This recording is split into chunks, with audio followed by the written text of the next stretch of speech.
ইরানের বিরুদ্ধে যুদ্ধ শুরু হওয়ার আগেই ইসরায়েল কি চুপিসারে ইরাকের ভেতরে গোপন সামরিক ঘাঁটি বানিয়ে ফেলেছিল? আর যদি এটা সত্যি হয়, তাহলে মধ্যপ্রাচ্যের সবচেয়ে ভয়ঙ্কর খেলা অনেক আগেই শুরু হয়ে গেছে। নতুন এক বিস্ফোরক রিপোর্ট দাবি করছে পশ্চিম ইরাকের মরুভূমিতে ইসরায়েল গোপনে একটি সামরিক ঘাঁটি তৈরি করেছিল। এই ঘাঁটি নাকি ব্যবহার হয়েছে স্পেশাল ফোর্স অপারেশনে, অস্ত্র সরবরাহ এবং ইরানের বিরুদ্ধে গোপন মিশনের জন্য। সবচেয়ে ভয়ঙ্কর বিষয়, কেউ কিছু টের পায়নি। আন্তর্জাতিক রিপোর্ট অনুযায়ী ঘাঁটিটি তৈরি করা হয়েছিল এমন এক এলাকায় যেখানে আগে থেকে মার্কিন সামরিক উপস্থিতি ছিল, অর্থাৎ এই অঞ্চল আগে থেকেই অতি সংবেদনশীল এলাকা হিসেবে পরিচিত ছিল। বিশ্লেষকরা বলছেন এই জায়গা থেকে খুব দ্রুত ইরানের সীমান্তে পৌঁছানো সম্ভব, এবং এখানেই শুরু হচ্ছে সবচেয়ে বড় প্রশ্ন। ইসরায়েল কি অনেক আগেই বড় যুদ্ধের প্রস্তুতি নিচ্ছিল? কিছু আন্তর্জাতিক সূত্র দাবি করছে এই ঘাটে আশেপাশে গত কয়েক মাসে অস্বাভাবিক কার্গো ফ্লাইট অ্যাক্টিভিটি দেখা গেছে।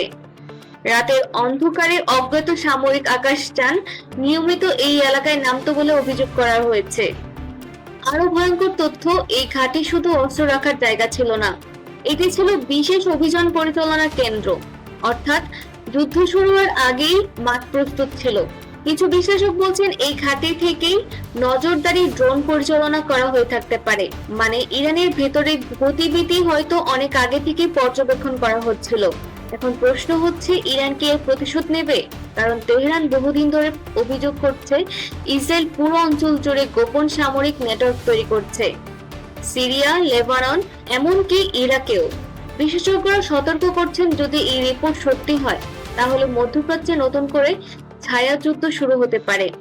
আর যুক্তরাষ্ট্র এখন এমন এক অবস্থায় যেখানে একটি ভুল সিদ্ধান্ত পুরো অঞ্চলকে আগুনে ঠেলে দিতে পারে।